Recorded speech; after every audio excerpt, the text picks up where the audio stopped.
Hey everybody, welcome. And welcome back to many of you. Just looking at the list, I can see that there are lots of familiar names and people who have been following us all the way along. It's really great to see. Welcome back. This is our final talk out of 7. It's been a really great series. For those of you who don't know me, my name is Haley Ross, and I work with the Columbia Mountain Institute, or CMI for short. And I'm one of your hosts today. And I'm joined here with Kendall Benish with the Kootenay Conservation Program, also one of your co-hosts today. And we're here together in what we call the KCP Winter Webinar Series and CMI's CRED Talks together all as one. And I want to tell you a little bit about what we've been doing if you haven't been with us so far. So the series has followed a theme. And that theme has been foundations of resilience, understanding departures from historical ecosystems and adapting for resilient futures. And we welcomed 7 scientists who were drawing on patterns from the past, challenges in the present, and scenarios for the future to explore adapting ecosystems for resilience in the Columbia Basin. This series has been supported by the Columbia Basin Trust. So big thanks to the Trust for helping us get this up and off the ground. And so far in the series, we have sort of delved deeply into large-scale changes on the landscape and in our forests, but we haven't talked a lot about what this means for wildlife. So we're going to do a bit of that today, and we're going to do that with Clayton Lamb. So I'll introduce Clayton in more detail in just a moment. But before I do, importantly, I'd like to do an acknowledgement of the land that where I am and the First Peoples of this place. I'm in Revelstoke, BC. In the homeland of the Sinixt people. And the Shakwapaam have also stewarded this land for millennia. The Tanaha call this valley the land of the Chickadee in their creation story, and the Silk also express strong connections to this place. So what I would like to do now is give you the opportunity to do the same. So please feel free to introduce yourself. Use the chat, open that up, so you can click your chat icon at the bottom of your screen. Tell us who you are, perhaps an organization that you are working with or representing today, and the Indigenous territories that you're zooming in from. It's a fun way to see who's online, and it's a great opportunity to test out the chat because you'll probably be using it later on. So while those roll in, I'm going to just keep going here and tell you a little bit about one of our host organizations, CMI. So who are we? We're a professional development organization. Actually, I'm going to say that a little bit differently. We're a nonprofit organization, and in some ways an association for people who work in applied ecology. And one of the things we do is provide professional development. And those come in a variety of forms. They come in webinars, of course. They come in courses. They come in the form of conferences. And they tackle a variety of topics, including everything from nitty-gritty field-based techniques, statistics courses, or broader, more complex land management conundrums. And we have a lot of resources on our website that are available to you for free. So I encourage you to go and check those out. And they include the recordings from series like this, of course, and proceeding documents from a lot of our larger events, such as conferences. And you can find those at cmiae.org. Okay, I'm going to hand it over to Kendall now. Thank you, Haley. My name is Kendall Benish, and I'm joining you on behalf of Kootenay Conservation Program, or KCP. KCP's work also occurs in the unceded, ancestral, and traditional territories of the Tanaha, Secwepemc, Sinixt, and Silks Okanagan peoples who've lived here and cared for the land, water, and wildlife since time immemorial. KCP is a broad partnership of 85 land and water conservation and stewardship groups, Indigenous nations, government agencies, resource industries, and agricultural producers that work throughout the East and West Kootenays. And our mandate is to coordinate and facilitate conservation efforts on private land and to generate the support and resources needed to maintain this effort, which includes building technical knowledge in webinars like this. So we're very excited to be hosting the webinar series this year with CMI. We're excited to have Clayton here today with our last presentation of the 7 webinars. And we'd like to give an additional thanks to our program sponsors, without whom we really wouldn't be able to support this type of important work. So just a couple final housekeeping details from me, and then we'll get started. So as you've noticed, this webinar is being recorded and it'll be posted to both the CMI and the KCP websites within a week, and you're welcome to share it widely. We ask that you remain muted unless you're asking a question during the Q&A at the end of the talk. And please note that we'll be using the chat function for our Q&A. So you're welcome to add any questions that you have for Clayton into the chat throughout the webinar, but we won't be addressing them till the end of the talk. And also at the end of the talk, I'm going to be posting a link to a feedback survey into the chat. And please just take a couple minutes before you leave today to fill it out, because it really does help us plan for next year. And that's it. Back to you, Haley. Great. Thanks, Kendall. Okay, so now I have the honor of introducing Clayton Lamb. So Clayton's going to be presenting a talk called Tales of Taking Evidence Through Conservation Action for Two Iconic Mountain Dwellers, the Caribou and Grizzly Bear. And I'd like to just read a quick bio before we begin. So Clayton is a wildlife scientist and he lives in the Elk Valley. He focuses on bringing evidence through to action that supports wildlife and people who coexist with them. Clayton works on wildlife projects across Western North America with First Nations, provincial and federal governments, and with industry. Okay, Clayton, you can take it over. Thanks.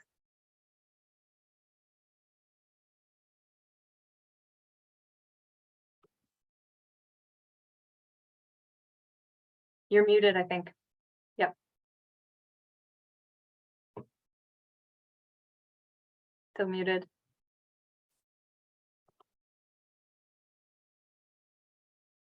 How's that? Yep, you're good.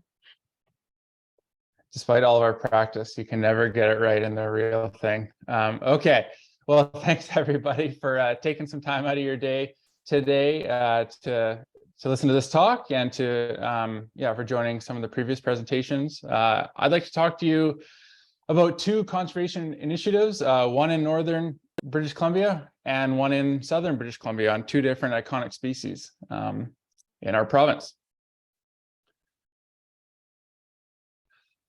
So, I want to talk to you about building resilience through conservation actions to increase endangered species abundance, so that's caribou, and to improve coexistence with large carnivores, which are grizzly bears. So the first one's going to be a conservation project led by two First Nations in central British Columbia that is essentially doing the impossible and doing what nobody else could do at the time, and it was to avert the extirpation of an endangered caribou population that was headed immediately for extirpation. And then a second one is what we're doing in southeast British Columbia to improve coexistence between people and grizzly bears, which is British Columbia's mortality and conflict hotspot in the Elk Valley.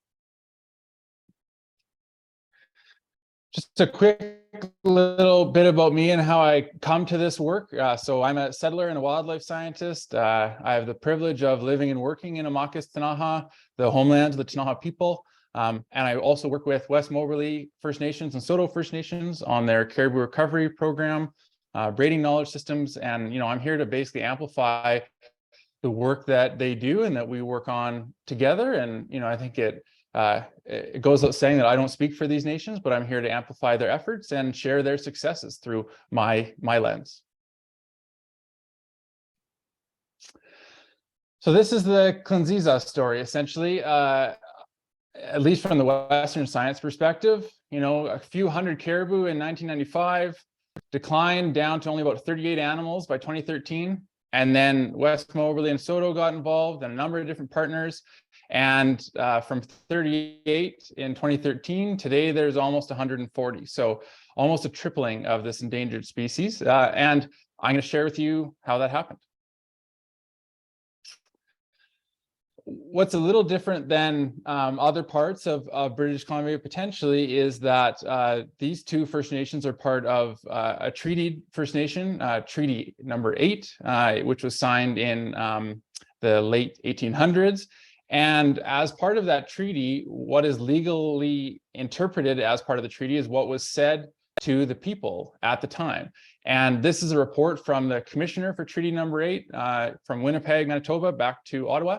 And the statement to Ottawa was, our chief difficulty was the apprehension that the hunting and fishing privileges were to be curtailed. So the First Nations were concerned that during colonization, they would lose access to the things that they held dearly. And Canada, the commissioner who was speaking for Canada, said they had to solemnly assure them that they would be as free to hunt and fish after the treaty as they would be if they never entered into a treaty. And this is a key line in the commissioner's report because, you know, a century and a half of colonization, and clearly that is no longer being upheld by Canada, and Canada has a legal requirement to uphold that treaty with these nations. And that is sort of where the caribou come into this story. So at the heart of the caribou issue is a landscape that is not working for caribou. Industrial resource extraction has dramatically changed the landscape for caribou and their predators, and those predators' preferred prey, which is not actually caribou. So as we log and open up landscapes, changing old growth forest into young, early sterile stages, which has shrubs and grasses and all the things that elk and moose and deer like to eat, that increases the abundance of those species, which can be good at times. But with those other species comes wolves and cougars and more bears sometimes. And those predators basically spill over and kill caribou at unsustainable levels. And in addition to just the sort of numeric response, just having more predators on the landscape, the way the predators use the landscape is also different due to linear features like roads and pipelines and railways. And those linear features allow predators to basically, especially wolves, to move through the landscape more efficiently and be essentially better hunters. So we've essentially mucked up the predator-prey dynamic that was working for caribou to a point that is no longer working. And when it comes to West Moberly and Saulteaux First Nations, caribou were an important part of their diet at times. They were never a primary food source, but they were always there when they needed them. There was always caribou in the mountain, and when tough times hit, there was always caribou to be had. And one of the wishes from an elder was that they wanted to eat caribou before they died, because since 1970, these nations have not been able to hunt caribou. They had to impose a voluntary hunting moratorium across the nations to basically recover caribou. There were so few caribou around, they could no longer exercise their right to hunt these caribou. And as a result, the communities have not been eating or using caribou because the populations were so low. But that, of course, doesn't need to be the fate of those caribou. And a collaborative group of people has been working together to basically rewrite that story. How do we build more caribou? How do we eventually have people harvesting caribou and reconnecting with the landscape and with these animals and with each other out on the land, hunting and being part of it?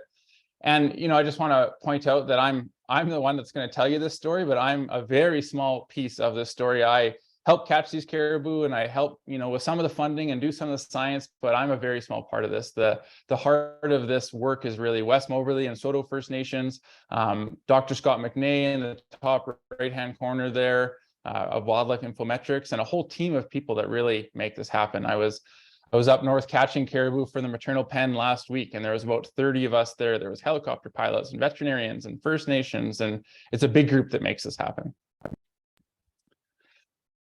So when you have these fragile, small populations of caribou that are heading towards extirpation or towards zero caribou, how can we rapidly grow the population? And, I'm going to talk about this from a central British Columbia stance. So this is sort of just north of the Pine Pass or close to Chetwynd or south of Fort St. John type area. But of course, it obviously rings true at home in the Kootenays here, where we have had many populations of caribou become extirpated, and are seeing populations head towards that rapidly, including the central Selkirk, which is now the most southern population of caribou in Canada. So at its very basic level, we need more calves. So we can increase the survival of adult females, which is helpful because they make calves. So they're part of the solution. But when you have, say, only 10 adult females left, a very small population, you're not going to grow it without making new caribou. You can work really hard to keep those 10 alive, but if they're not making new caribou, you'll just always have 10, and then eventually they will get old and die. So it's this combined effort of keeping those 10 alive to produce calves, and which can become new adult females and new moms, and allowing those calves to survive. So that's important for caribou because the calves have a very low survival rate in the first 6 weeks of life. So sometimes up to half of those calves can die in the first 6 weeks of life, especially in these really disturbed landscapes where we have wolves and cougars and grizzly bears and wolverine and all the things that like to eat caribou. And, historically that might not have been a big problem. One, because there are likely fewer predators, and two, there was probably more caribou. So if there was, say 3 or 4 grizzly bears wandering around the landscape and they each ate a few caribou, it wasn't a big deal. That was how that world worked. But if there was 1,000 caribou, it didn't really matter. But when there's only 9 calves being produced and 3 died of grizzly bears and 4 died of wolves, all of a sudden it can be very hard to sustain a population. So in 2013, West Moberly and Soto First Nations got involved.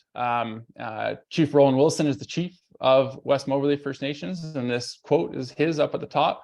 And it really speaks to the heart of this initiative, in that it was an all-out effort and they didn't go into it half-hearted. And that's really the secret to caribou recovery and probably a lot of other issues that we're dealing with. The methods that they employed were basically threefold.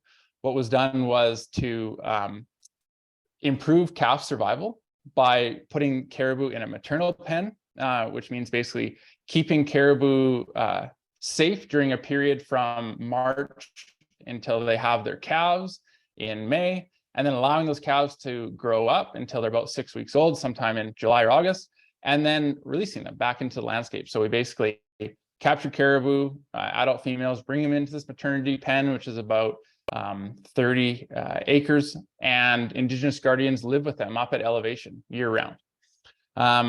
And then Star on the right is one of those guardians that looks after those caribou.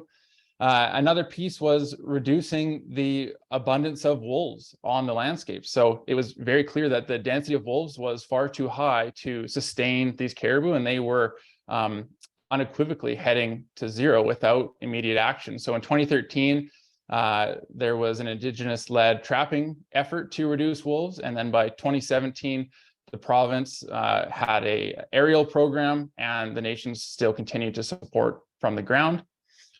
And while this was all happening, there were negotiations to basically try to help these caribou's habitat. And of course, that underlies all of this. There's a habitat problem that is not working for these caribou, but there's a major time lag in these habitat solutions. So even if we could protect the habitat today, or even restore it all, so put trees in there, it doesn't immediately become caribou habitat. I mean, caribou habitat is old growth, lichen and all the things that don't look like regenerating clear cuts. So really these caribou need support in the interim while one, those negotiations were being done, and then two, while restoration not only is being done, but while those trees and what is restored actually becomes ecologically meaningful to those caribou.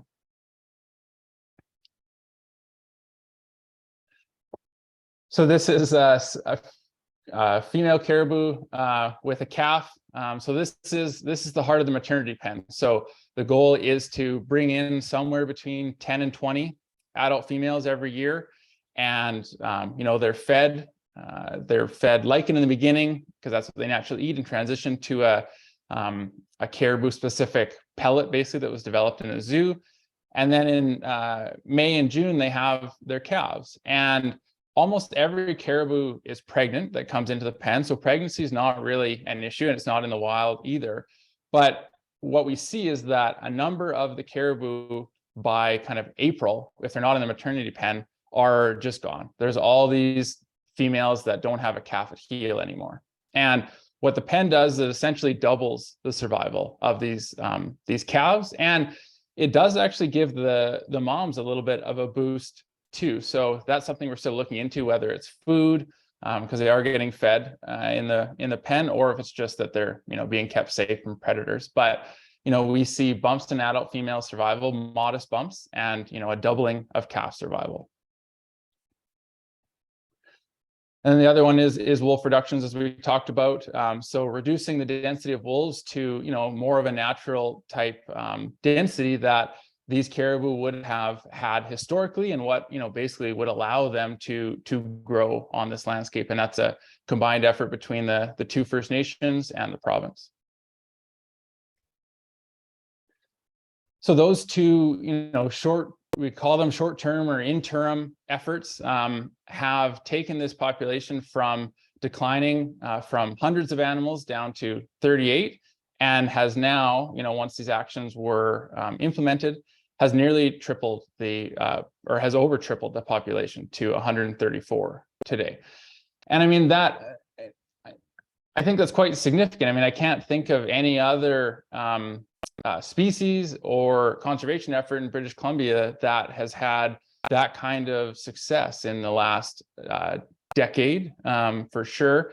And it really speaks to the collaborative nature of this effort. So First Nations, provincial, federal governments, independent scientists, conservation organizations, industry is a part of this as well. And everybody really came to the table for these caribou. And it's not as if this is it's not over. It's an interim effort, and it's still ongoing in that the habitat restoration is coming online right now, and I'll talk about that in a second. But there's more than just caribou here. I mean, I think one important lesson for me with working with the nations is, I was classically trained as a Western scientist. We learned to sort of take the emotion and feeling and the human side out of everything, and apply the scientific method and take our person out of it. And I think the nations always drive home just that caribou are important to people. And I was always taught to write funding agreements to say that this species is important to the ecosystem and ecosystem services, and why. And it's okay if critters are just important to people. And I think that this quote by Julian Napoleon, who was also a caribou guardian at the pen, really sums it up. And Julian says that his work comes down to his philosophy around food. For the moose and caribou to thrive, we need to continue honoring them. Eating them is a part of that. There's no way to express deeper gratitude to an animal than when it offers itself to you and you bring it home and share it with the people you love. And, I think it also helps to decolonize conservation a little bit. Like, the end goal here is to create a harvestable surplus of caribou, essentially. So there's enough caribou to reestablish a culturally meaningful hunt of caribou. And so, the end success of increasing these caribou will be a harvest by the two nations. So beyond these interim recovery actions, something had to be done for this landscape, because clearly that landscape was not working for caribou. And a historic partnership agreement between 4 governments, so 2 being West Moberly First Nations and Soto First Nations, and then the province of British Columbia and Canada, was signed in February of 2021. And this partnership agreement essentially secures a chunk of land that is 50% larger than Banff National Park for caribou. So, a very significant piece of land to protect caribou habitat. A lot of the area within this protected area is already disturbed. So it's not as if that legal protection all of a sudden helps these caribou. Like the day it was signed, the caribou didn't notice per se, but there will be less disturbance going forward, or there'll be essentially none, because the industry has been, industry tenures have been removed from the majority of that landscape. And importantly, any restoration that is done on that landscape is now secured. So in other ranges, we have this issue where we could spend $1 million restoring a road, and then in the adjacent valley, or even worse, across the river in the same valley, a road could be punched in to access timber. And in this case, we won't see that because there is this layer of protection on the landscape. And as we chip away at restoration, we won't be simultaneously undoing it elsewhere. So on the caribou front, basically the next decade is going to dictate the future for a lot of these caribou herds. So, either we will act decisively to avert their extirpation and increase them in the short term and get meaningful habitat restoration figured out and started, or, a number of the populations or subpopulations of caribou within British Columbia will continue to be extirpated at alarming rates as they have been in the past. And, I think that the Klinziza story does tell us that future is ours to decide. I mean, had nobody, especially the two nations, not stood up to save those caribou, they almost certainly would have been one of the 14 extirpated herds of caribou in British Columbia. But now they are one of the conservation success stories for caribou. So, I think collectively, as we prioritize where we want to spend our time and our money, if there are caribou herds or other species, sheep herds or whatever folks want to work on, I mean, I think the future is ours to decide, and species can be recovered if we get after it together. So that's the quick caribou story, and we'll shift to grizzly bears, who can eat caribou at times. They don't down here in Southeast BC because there hasn't been a caribou seen here since the late 60s, at least on the southeast side, east of the Trench and the Rockies. And, this is a bit of a different situation in that we're not looking to bolster abundance, or that grizzly bears are not an endangered species in this exact population. They are an important and valued and iconic species, but they can be a challenge to live with. Grizzly bears are great and they're icons of wilderness, but when you live in a valley that has 3 times the density of grizzly bears in Banff National Park, all of a sudden it can be a challenging life to be both a bear and a person in this landscape. So this is about trying to figure out how to make the landscape work better for both those parties, bears and people. I always like to flash this up and remind people, even though there are times it feels like either there's too many bears or bears are a major conservation concern in other places, we do know this for sure about grizzly bears, that they used to range all the way to Manitoba, almost to Ontario, all the way down to Mexico, and all the way through California. And what used to be caribou habitat was, that's the problem with doing 2 species in one talk. What used to be grizzly bear habitat was probably pretty flat, chill country. It could have been bison habitat, and it's not the mountainous, rugged landscape that we think of today. But of course, that bison habitat turned into the prairies that we know today, and it's heavily industrialized by agriculture. So the current distribution is where we think of bears in the kind of rugged mountains of BC and Alberta and north. And on the fringes of those mountains are these kind of coexistence landscapes where it's not 100% secure. It's not this rugged mountain landscape. It is somewhere in the middle. It is, rugged and mountainous and productive, but it's also busy. It's either, that's the town of Fernie in the left there, southwest Alberta on the top right, where bears are rapidly expanding into, or just, a busy working landscape with quads and all sorts of other things on it, like the bottom right there. And in Southeast BC, we see all of that and more. We see, we have a ski town, mountain biking, hunting, coal mining, and all sorts of different things going on. And again, when you have 3 times the bears that 3 times the density of bears that Banff National Park has, and a lot of cities and, maybe moderate to low attractant management, these are just some of the things that you see. Grizzly bears walking down main streets, some cute things like looking into the pool. But, overall, having grizzly bears in town is not a good thing for bears or people. A bunch of these were from Elkford, which is especially not a good place because half the town stands out in front of their yards to catch a bus to to go to tech every morning. And as bears are bouncing around between houses and all these people are standing outside their house, it's not a good situation for anybody. And, you know, the reality is that bears often lose in these situations. And, you know, this is just an example of sort of what the life and death of a bear looks like in the valley. So on the top left is a healthy bear up the fording, life's going good. But the other photos are the reality of grizzly bears in the Elk Valley as well. So the top middle there is a grizzly bear and her 3 cubs that were run over by a train in Elko. Top right is a collared grizzly bear dead with 3 pigs that broke into an electric fence that was not armed in Fernie and started killing pigs. Bottom left is a bear hit on the highway by Hosmer. And the bottom right is, you know, some of the consequences that people face because of this. So this is a chicken coop with the door ripped clean off of it. And you can see the bear's prints all over the front there. So, you know, it's a challenging landscape for bears and people as well, despite the density of both.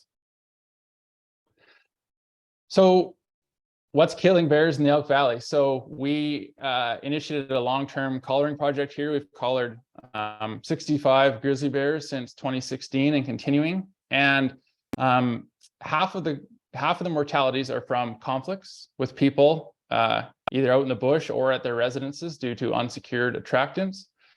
The other half, or most of it, 45% of it, is road and railway. So either hit on the highway or hit by the train, which is a significant split. And then, you know, only 1 in 20 bears that dies, only 5% is due to anything else or natural causes. So it's pretty rare for a bear to die, either not due to a conflict or due to being hit.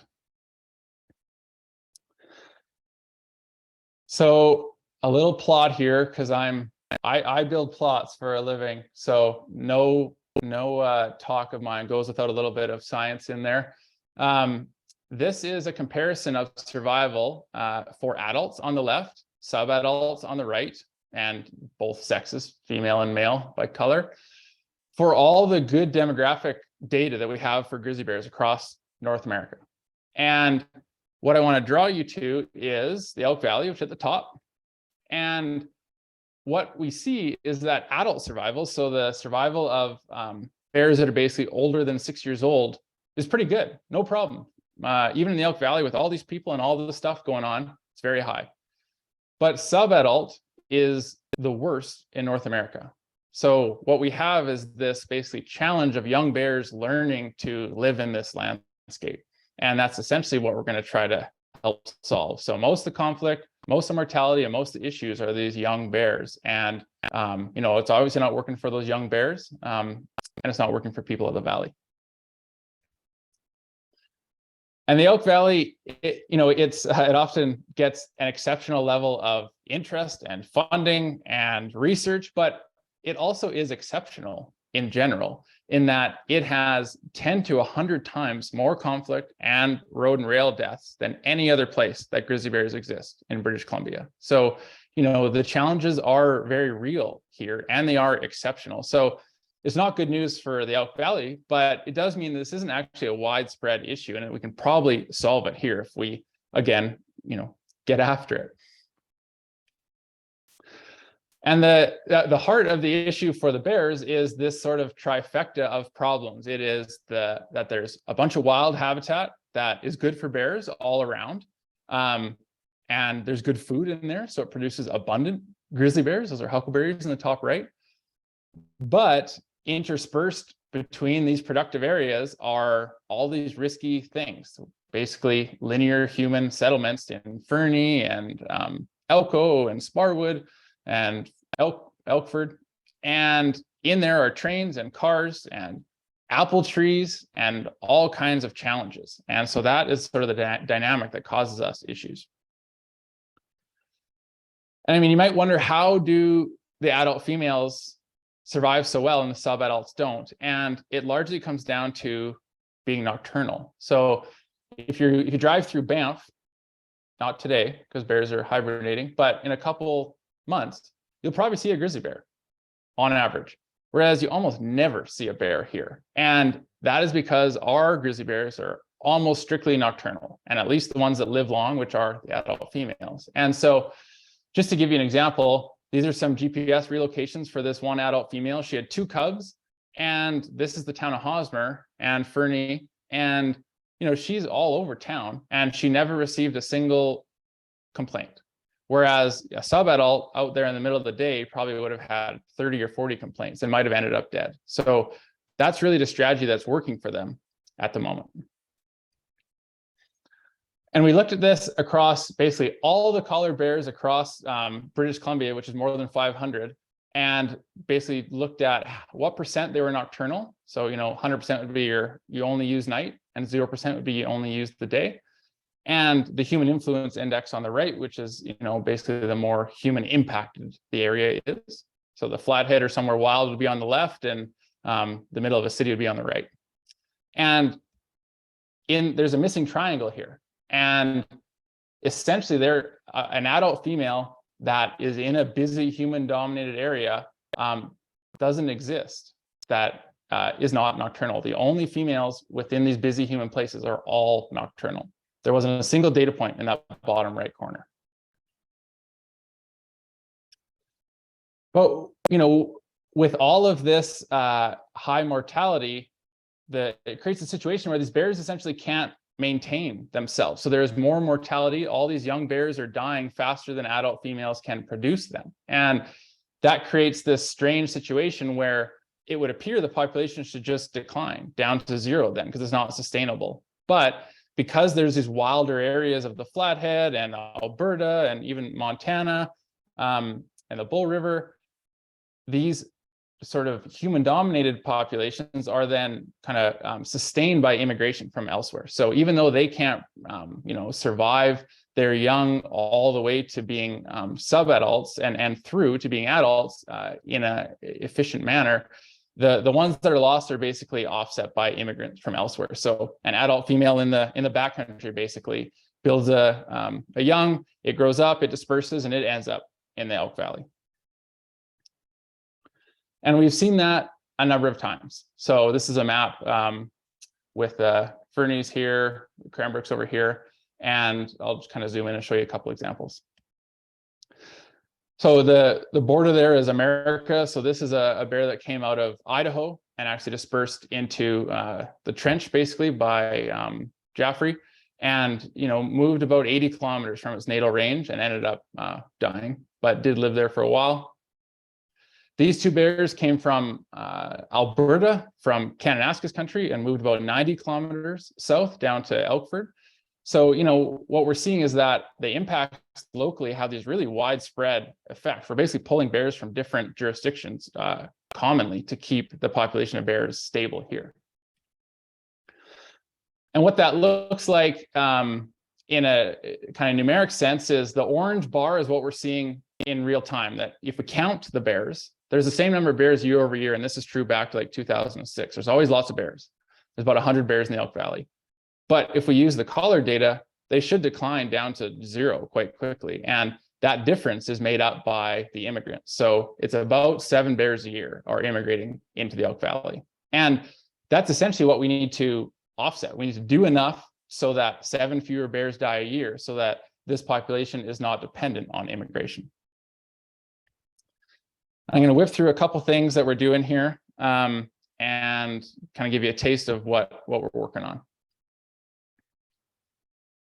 So a few things. One is, obviously, we need to look after those wilderness areas. They are what is supporting this source sink or immigration type situation. And so one initiative was to make sure that those huckleberry patches that are producing strong, fat females and abundant cubs are protected. And there was a situation where commercial pickers were coming from outside the province and basically raking the huckleberry bushes with basically a tool that was damaging the bushes, or even ripping them out of the ground and picking them at home later. So we mapped where the huckleberry was, and we worked with the province of BC to basically restrict huckleberry harvesting for any commercial enterprise. So you can still go pick them for your pies and stuff like that, but nothing large scale, to leave a little bit more for the bears. Next one's highway mitigation. Some apologies for the photo, but also that's the reality out there. You know, this is what happens when a vehicle strikes a bear or any other kind of animal, which is, you know, even more common, elk or deer or sheep. And so in 2019, we developed a plan for the province, basically where the priority areas were to work on highway mitigations, where you could basically build crossing structures, fence the area, and, you know, exclude roadkill from the highway and allow them to move over these crossing structures and overall reduce roadkill. And in 2020, we basically started breaking ground on a project with Ministry of Forests, Ministry of Transportation, and many other partners. And this is the plan at the moment. So there are 10 crossing structures planned. Some of them are existing bridges that'll be retrofitted. One will be a purpose-built overpass, and 2 will be purpose-built underpasses in other places. And it'll be fenced together. So about 27 kilometers of fencing. And we've finished the first 2 kilometers of fencing this fall, with about 3 or 4 more kilometers about to happen next year. So it's going to move forward in phases. Here's a look at that fence near the Corbin Junction. So this is a jump out for wildlife that do get stuck on the wrong side of the fence and one of the underpasses, and my pickup, which is not pertinent. There's some animals using those underpasses after it was fenced. So, you know, good news, whole herds of elk, bull elk, whitetail, no bears yet because it was fenced in November. So they were all going to bed, but I suspect in the spring we'll have some photos to share there. And also working with the Ministry of Transport to think of highways for their new builds. So this is a bridge between Fernie and the ski hill at Lizard Creek. And part of the design was to build some paths under this bridge to consider wildlife. Eventually it should be fenced. I mean, a crossing structure without fencing is not all that helpful for animals, but that's so even without fencing, there's been a number of animals that started using this underpass as is. So here's a family of deer that seems to use this all the time, almost daily. And here's a grizzly bear that also found it to be a useful way to get under the highway instead of over and across.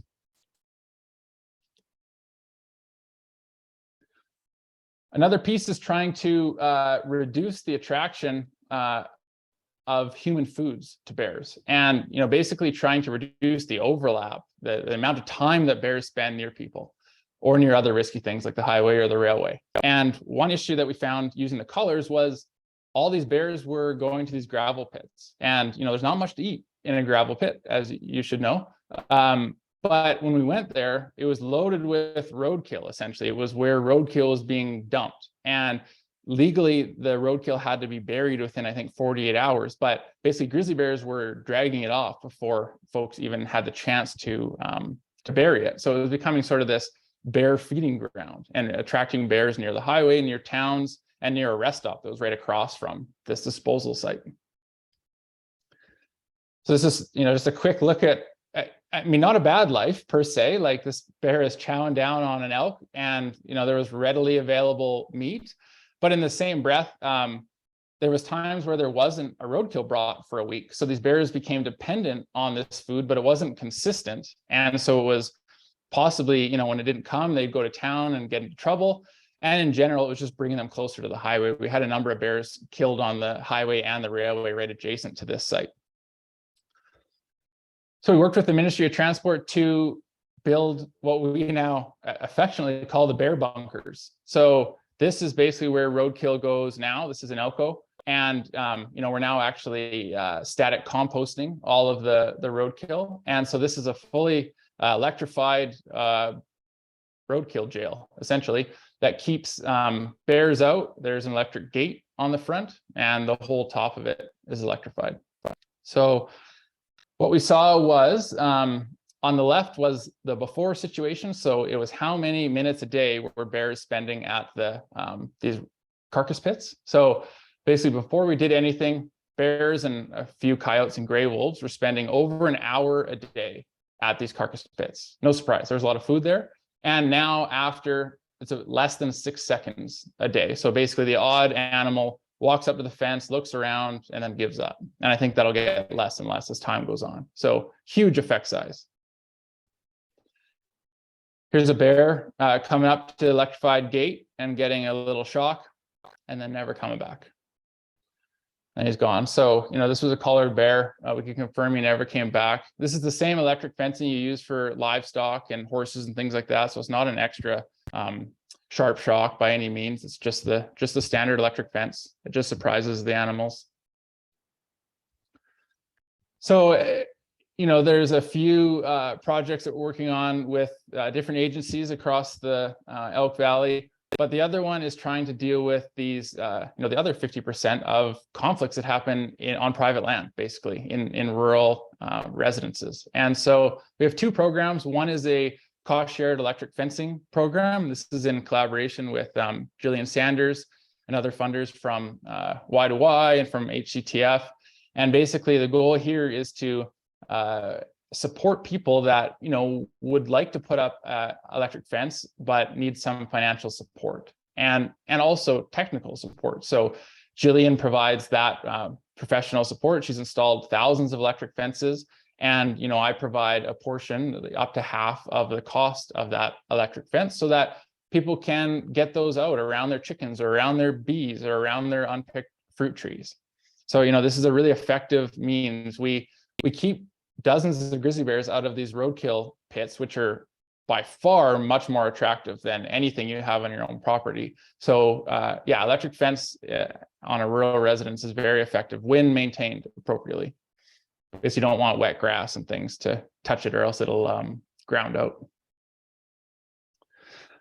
And then the last one is cost shared fruit tree removal and replacement. So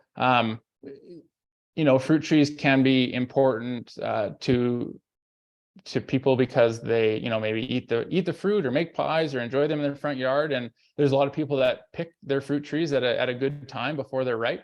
And those aren't really the trees that we're concerned about. There's another portion of the trees that are not picked for many reasons. They could be that people used to pick them and now they have aged and they're elderly and they're no longer able to pick them, or they could be out of town during that time, or whatever it is, or they just may not want to pick it.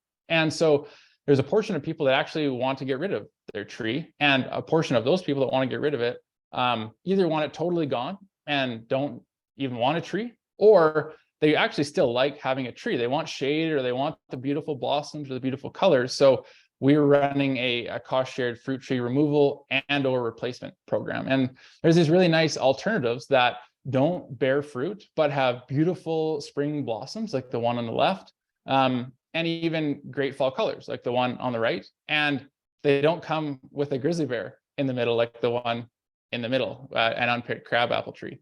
So, we haven't necessarily taken these to scale yet. We're kind of at the trial stage. We do maybe 10 or 20 trees a year and a handful of fences. But, I think that's the next step, is try to scale this up and kind of make that meaningful impact at the population level.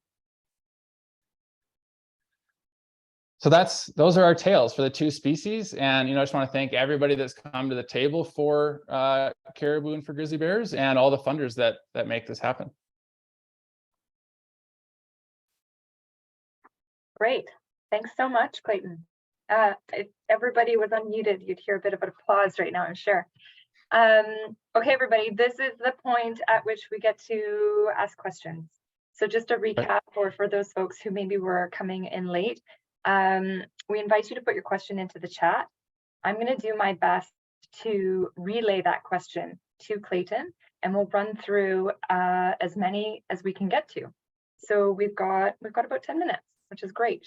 There are some questions that have come in already, Clayton. So I'm just going to start with the first question, which we talked about earlier.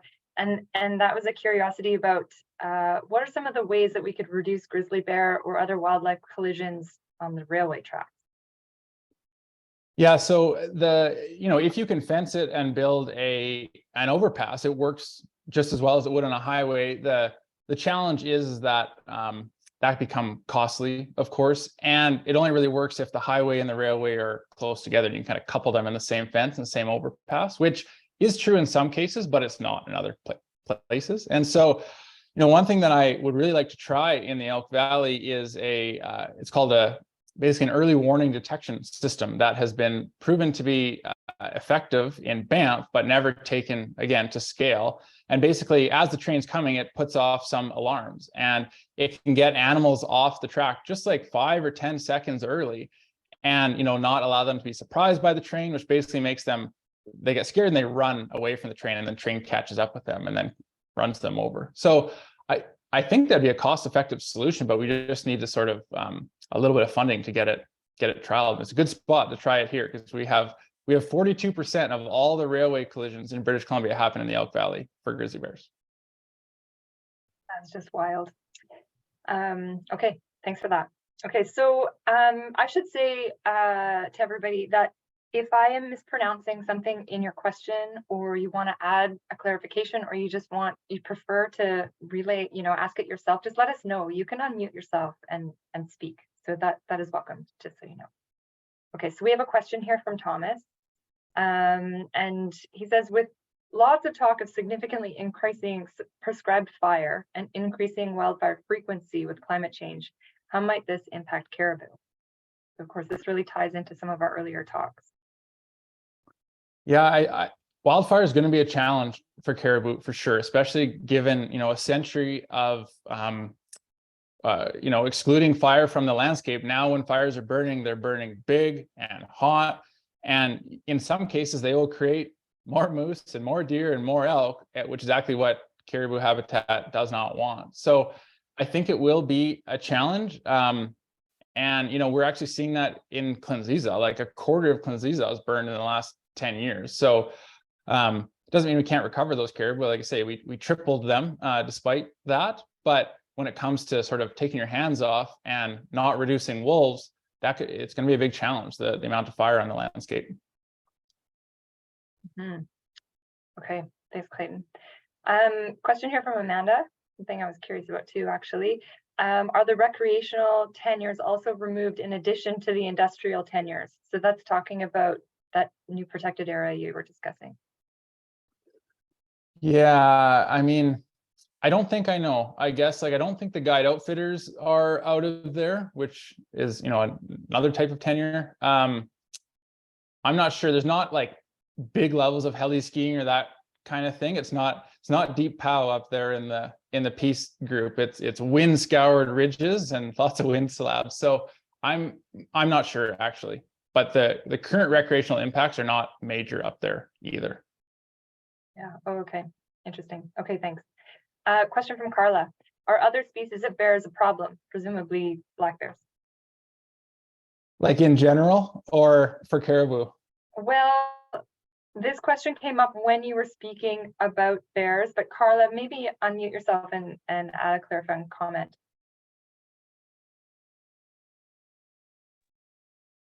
Let's assume black bears in general. Can you hear me? Oh, we can hear you. Yeah. Yeah, I was wondering if it was a problem for the caribou, the other species of bears other than the grizz. Yeah. Black bears also kill caribou calves for sure. It seems to be worse in kind of the boreal landscapes where there's more black bears. Where there's grizzly bears, black bears are fewer, and they can often get pushed out of the best habitats by grizzly bears. So we do see some black bear predation, but it's mostly due to grizzly bears. But there's other caribou herds that are pretty heavily impacted by black bears at times. Okay, thanks. And thanks for the clarification, Carla. Okay, interesting question from Gary. Do you know how many sub-adult bear deaths are caused by dominant boars that will kill younger bears and chase them out of their territory? Could overpopulation in certain areas be causing this immigration to less populated areas due to more adult or dominant boars? Yeah, that's a really good question. So we don't know how many of the youngest bears, like basically between birth and 2 years old, while they're with mom, die. They basically, we can't collar them. They're too small, and it's not sort of safe to put a collar on them. So we fly those cubs basically with their mom. We say, like, how many did you have when you emerge from your den right away, so those small little cubs, then we follow them year over year. The next year we check in and say, how many of those, say 2 cubs that you had, do you still have? And check again the second year. But we don't know why they disappear. So that could be definitely due to boars killing those cubs. And that's well documented in grizzly bears, where males will kill cubs to put that female back into estrus so that they can sire the cubs instead of somebody else.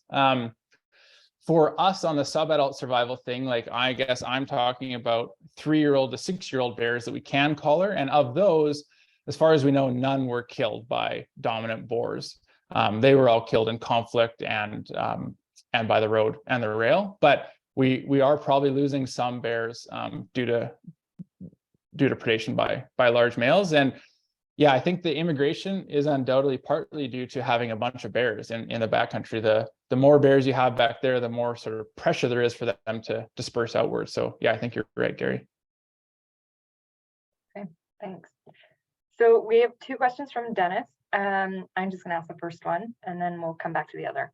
So has there been any correlation between grizzly bear occurrence in urban areas to seasonal influences? So for example, fruit on trees, spring shortly after hibernation, etc. Yeah, both those. So the majority of the conflict happens in the spring as soon as they emerge. And then actually, I should say the majority of the conflict happens in both those times together. And then, part of it happens in the spring, and then the majority of it happens in the fall, right? When there's 2 things that are happening in the fall, or maybe more. The bears are rapidly trying to put on fat, and they actually metabolically and physiologically change, where they then start metabolizing their food in a different way to put on fat. And they're really hungry for this high density, high caloric density food that is, high in sugars and high in fat. And, obviously an apple tree is all of those things. Like if you're a bear out trying to eat wild huckleberries, which are amazing, but, there's just individual berries. And when you get to an apple tree, like a human modified, like genetically modified apple tree, there are tens of thousands of calories on there, and it's really good for a bear that's trying to get a lot of sugar. So we see a lot of conflicts in the fall because of that.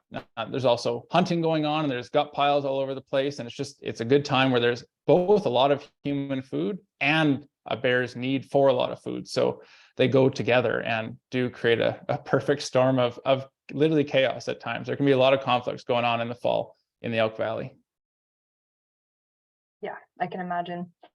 Okay, next question, same from Dennis. Has there been any consideration to moving carcasses away from the road rail areas to still provide that food source, similar to what Kevin Van Tingham did on the east slopes of the Rockies near Waterton?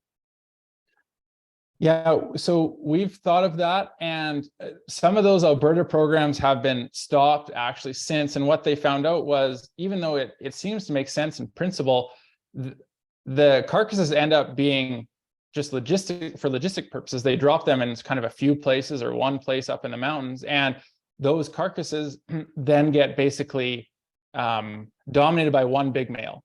So it helps one bear, but it's not helping all the bears, and not even really the bears that we don't want to not help the males, but it's really the females and the young that are kind of more important. And the other one is sort of this liability piece, at least on the sort of public land, is that if, say, the highway contractor is just going to drive down random Forest Service roads and drop them kind of helter-skelter, if somebody gets attacked over one of those carcasses, like who's responsible for that? Because I mean, we have numerous grizzly bear attacks in the valley over kind of attractants. So I think there's some concern over that. It is a shame that that food doesn't kind of make it to bears, but in the same breath, that food could just be artificially inflating the abundance of bears in the valley, and we're not necessarily looking for that. Right. Yeah. I see your point. Okay. Question from Stephanie. It's a pretty big one. What was the process like to identify the best recovery actions for the caribou herd and determine numbers, sources, timelines, etc., for the breeding program? So, for example, population modeling, other methods.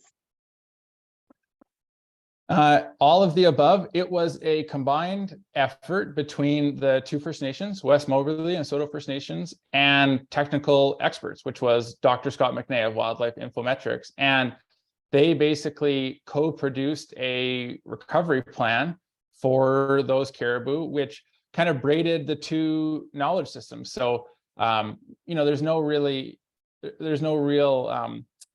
traditional knowledge analog to picking up a caribou in a helicopter and moving it to a maternal pen, as you can imagine. That's pretty kind of squarely in the Western science state.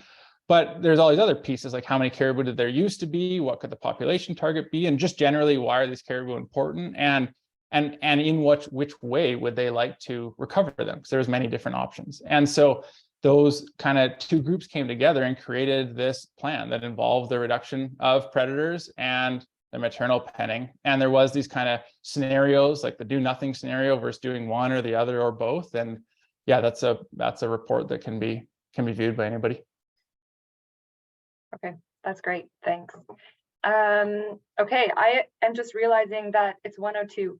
So we're gonna have to cut off the questions. I'm sorry, everybody, and move on to a couple other small things here. Clayton, thank you so much. Thanks for taking the time to create this talk for us, for taking the time to share your knowledge and answering questions and everything that goes along with that. If folks have questions that you want to share with Clayton, you can send those to me if they're a burning question. I can forward that to Clayton, and if he has time, which we know that he's probably quite busy, he'll get back to you, I'm sure. Okay, so I am just going to get formal for a moment. I'm going to share my screen. There we go. All good? Yep. Okay, so at this point, not only do I want to say thank you to Clayton, I want to say thank you to all the speakers in our series. It was fabulous. Thanks also to all of you who've been attending, engaging, asking your excellent questions. It's been fantastic. We also, of course, want to thank our sponsors. So thanks again to CBT. Thanks again to our partnership with KCP and all of their core funders. Yeah, just a big thanks all around. We couldn't do this without you. Okay. And now I just want to zip back a second and say that we have a survey. And in that survey, should be in the chat already. Yep, it is. Thank you. This is just to give us some feedback. It's super helpful for our planning for future years. It's really helpful to help identify what sort of themes that you might like us to tackle in the future. It helps us to report to our funders, of course, which is also important for the sustainability of our work moving forward. Yeah, so thanks from me. Kendall, would you like to say anything from KCP, or did I capture it? I think you captured it all, but just another big thanks to everybody who participated this year and attended a webinar. Thanks to CMI. It was such a great experience hosting with you and tapping into your network as well. And we look forward to planning another season next year. Okay, fantastic. All right. Thanks, everybody. I'll turn my camera and audio off, and we'll just leave that survey link up in the chat for a moment, and then we'll shut it down. Thanks, everybody. Have a good afternoon. Enjoy the sun. I think most of us are in sun today.